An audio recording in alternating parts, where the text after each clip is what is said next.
नमस्कार दोस्तों, तो कैसे हैं आप लोग। देखिए, जैसे मैंने आपको वादा किया था कि मैं आपको हर सब्जेक्ट और हर ईयर के लिए किस टाइप से आपको प्रिपरेशन करनी है यूनिवर्सिटी एग्ज़ाम के लिए आपको वीडियो प्रोवाइड करवाऊंगा। तो आज के वीडियो के अंदर अपन बात करेंगे कि फर्स्ट ईयर्स वाले जो भी स्टूडेंट्स हैं उनको किस टाइप से अपनी यूनिवर्सिटी एग्ज़ाम के लिए प्रिपरेशन करनी है, कैसे पढ़ना है और मोस्ट ऑफ 30 डेज़ के अंदर मैक्सिमम सिलेबस कवर करके अपन को अच्छे नंबर लाने हैं। और आज के वीडियो के अंदर हमारे साथ है प्रियंका फर्स्ट ईयर्स के अंदर बहुत ही अच्छे नंबर लेके आई थी और वो सब आपको एक स्ट्रेटजी बताएगी कि फर्स्ट ईयर के अंदर आपको 30 दिन के अंदर सारे सब्जेक्ट कैसे पढ़ने हैं। ठीक है, तो चलिए स्टार्ट करते हैं अपना ये video. Hi, hello, welcome to nursing explorer.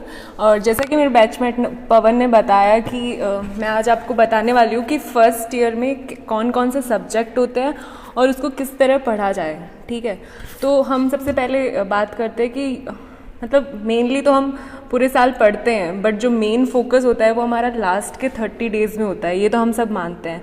ऐसा कोई नहीं है जो पूरे साल रेगुलर यूनिवर्सिटी एग्ज़ाम के लिए पढ़ता है, टॉपर हो या डफर तो नहीं बोलेंगे किसी को भी, बट जो भी है। तो लास्ट के जो 30 डेज़ होते हैं वो सबसे मेन होते हैं। तो इसमें हम देखेंगे कि 30 डेज़ में हमें कैसे प्रिपरेशन और प्लानिंग करनी है। तो सबसे पहले हमें पता होना चाहिए कि फर्स्ट ईयर में सब्जेक्ट क्या क्या होता है। जैसे अभी तक आपको पता चल चुका होगा कि कौन कौन से होते हैं, फिर भी मैं आपको बता देती हूँ। फर्स्ट होता है anat and physio, second nursing foundation, third is nutrition and biochemistry, fourth microbio and fifth is psychology. जो एना फिजियो होता है और न्यूट्रिशन बायोकेम होता है उनका एक पेपर अलग अलग होता है। मतलब एना फिजियो का एक paper, then nursing foundation, then nutrition biochem, microbiology and psych, 5 paper आएंगे आपके। ठीक है, 5 पेपर होते हैं फर्स्ट ईयर में। तो सबसे पहले एना फिजियो की बात करते हैं हम। एना फिजियो में क्या होता है, 2 सेक्शन होते हैं, ए एंड बी। दोनों 2 सेक्शन होंगे, एक एना का होगा और एक फिजियो का होगा।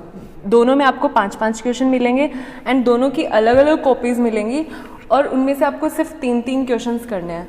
ठीक है, और मेनली एना फिजियो में जो मेनली हम देखते हैं कि फर्स्ट पेपर एना फिजियो का ही होता है और हमें टाइम मैनेजमेंट का बहुत दिक्कत होती है। हम एक तो फर्स्ट ईयर होता है एंड देन फर्स्ट पेपर होता है और 2 सब्जेक्ट एक साथ आ रहे होते हैं और 6 क्वेश्चन, बाकियों में 5-5 होता है, इसमें 6 क्वेश्चन आता है। तो इसमें टाइम मैनेजमेंट का बहुत ही इंपॉर्टेंट रोल है। तो 3 क्वेश्चन हमें ये ध्यान रखना है कि सबसे पहले हम एना के दोनों की अलग अलग कॉपियाँ होती है। तो सबसे पहले हम एनाटॉमी के 2 क्वेश्चन करेंगे, देन उसके बाद फिजियो के 2 क्वेश्चन करेंगे, देन उसके बाद जो लास्ट का 1.5 घंटा जो भी बचता है आपके पास टाइम लिमिट देख के उसको उसके अंदर हम लास्ट के एक जो 2 क्वेश्चन बचे हैं दोनों में, एक क्वेश्चन उसका एक क्वेश्चन फिजियो का, तो उसको हम कंप्लीट करेंगे। और एना फिजियो में हमें याद रखना है कि जो स्ट्रक्चर्स जो आप बना रहे हो, एनाटॉमी है, anatomy is based on the structures, so you should draw their structure, their diagram. तो इससे क्या होगा, आपकी कॉपी इफेक्टिव लगेगी और आप बहुत अच्छा कर पाओगे। ठीक है, और फिजियोलॉजी फंक्शन है तो उसमें इतना नहीं होता डायग्राम का, बट फिर भी अगर आपके पास टाइम है, आपको लग रहा है कि मैं कर सकता हूँ, तो देन आप बना सकते हो। बट एनाटॉमी में स्ट्रक्चर आपको बहुत इम्पॉर्टेंट है एंड इससे बहुत ही अच्छे मार्क्स आप गेन कर सकते हो। ठीक है, तो देन हम आते हैं नर्सिंग फाउंडेशन पे। नर्सिंग फाउंडेशन एक ऐसा थ्योरी का सब्जेक्ट है जिसमें मेनली बहुत लेंदी होता है। ये भी एना फिजियो की तरह, मतलब उसमें एक पर्टिकुलर टॉपिक होता है और उसमें हम स्ट्रक्चर वगैरह ये सब बना सकते हैं। पर नर्सिंग फाउंडेशन एक थ्योरी का सब्जेक्ट होता है जिसमें हम पॉइंट्स, मतलब बहुत ज़्यादा थ्योरी हो जाती है तो वो एकदम ऐसे पैराग्राफ में लिखेंगे तो आपको मार्क्स नहीं मिलेंगे। तो इसके लिए हमें क्या करना है, पॉइंट्स पे फोकस करना है, पॉइंट्स बना बना के लिखना है। एंड आपको अगर कोई क्लासिफिकेशन है या फिर कुछ भी है तो उसको हम टाइप्स है तो उसको एक फ्लो चार्ट, एक प्रेजेंटेशन बहुत इंपॉर्टेंट है इसके अंदर 7 क्वेश्चन आते हैं जिसमें से आपको 5 करने होते हैं। तो आपको चॉइस मिल जाती है कि 2 को आप स्किप कर सकते हो और अच्छे से प्रिपेयर कर सकते हो। तो इसमें कुछ टॉपिक्स हैं जैसे कि हॉस्पिटल हो गया, वाइटल साइंस हो गए, नर्सिंग प्रोसेस हो गया, रिपोर्ट रिकॉर्डिंग, IPR, ये सब होता है। ये काफ़ी कम्युनिकेशन, ये टॉपिक है, ये काफ़ी इम्पॉर्टेंट है। और नर्सिंग फाउंडेशन में आप ये टॉपिक तो करो ही करो और बाकी जो प्रीवियस ईयर के 5 ईयर्स के जो क्वेश्चंस हैं वो आपको करना बहुत ही इम्पॉर्टेंट है क्योंकि वो वही बार बार रिपीट होते हैं मेनली हम देखें तो। देन हम बात करते हैं न्यूट्रिशन एंड बायोकेमिस्ट्री। न्यूट्रिशन में सब पे हमें फोकस, राइटिंग तो अच्छा लिखना ही है, टाइम मैनेजमेंट सब में कॉमन है।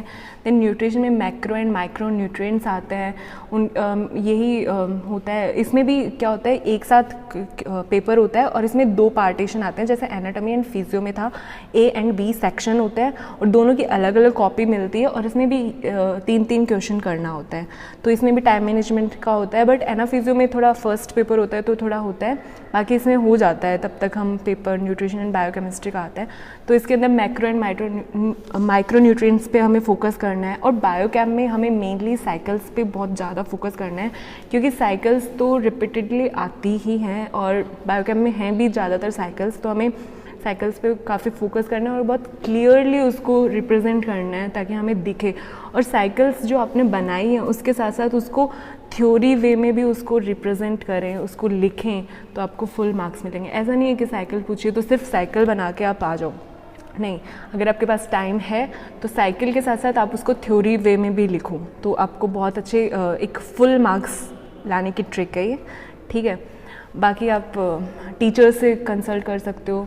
और फिर आता है माइक्रोबायो। माइक्रोबायो में भी सेम है, 7 क्वेश्चंस आते हैं जिसमें से आपको 5 करने होते हैं, 2 की आपको स्किप कर सकते हो। एंड इसमें काफ़ी बैक्टीरियाज ये सब होता है, तो इसमें 5 इयर्स के जो क्वेश्चंस हैं वो आप कर सकते हो, तो उससे मेनली कवर हो जाता है। देन हमारा आता है psychology. Psychology is also theory based subject जिसमें हमें फोकस करना होता है उसके प्रेजेंटेशन पे, उसके पॉइंट्स पे, तो उसके थ्रू हम कैसे उसको कवर कर सकते हैं।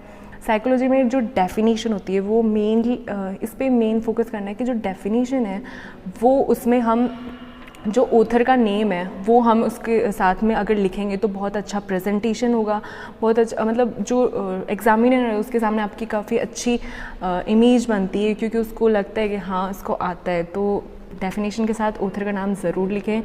और बाकी इसमें भी हमें काफ़ी फ़्लो चार्ट और एक प्रेजेंटेशन अच्छे से करना है, ऐसे नहीं है ग्राफ में लिख दो। अगर पैराग्राफ में आप लिख रहे हो तो आपको बहुत ही कम मार्क्स मिलेंगे। अगर काफ़ी बच्चों को आता है बट आते हुए भी अगर वो पैराग्राफ में लिखते हैं तो उनको मार्क्स नहीं मिलते, और कुछ बच्चों को इतना नहीं आता उनके कंपेयर में, बट वो एक रिप्रेजेंटेशन बहुत इंपॉर्टेंट है, तो अगर उसको आप फ्लो चार्ट में एक बनाओगे तो ये बहुत ही इम्पॉर्टेंट है और बहुत अच्छे मार्क्स स्कोर कर सकते हो। तो ये हमने आज आपको फर्स्ट ईयर के जो मेन टॉपिक्स हैं, जो कैसे आप 30 डेज़ के अंदर प्रिपरेशन कर सकते हो, और टेंशन लेने की कोई ज़रूरत नहीं है, सब आराम से हो जाएगा। फर्स्ट ईयर है, आई नो टेंशन होता है, बट अभी भी अगर आप शुरू करते हो तो आप बहुत अच्छा कर पाओगे। And all the best for your exams, आप अच्छा करोगे सभी।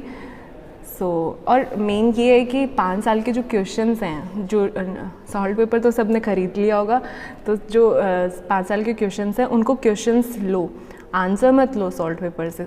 आंसर आपको आपके नोट से, बुक से, यहाँ से उठाना है और अच्छे से पढ़ना है, उसको अच्छे से लिखना है, तो आप अच्छे से स्कोर कर पाओगे। बस सॉल्ट पेपर के 5 साल के क्वेश्चन पढ़ लो, वही इंपॉर्टेंट रिपीट होते हैं बार बार में, और बाकी अपने टीचर्स से कर लो, so you can get good marks in your university exam. So all the best to all of you.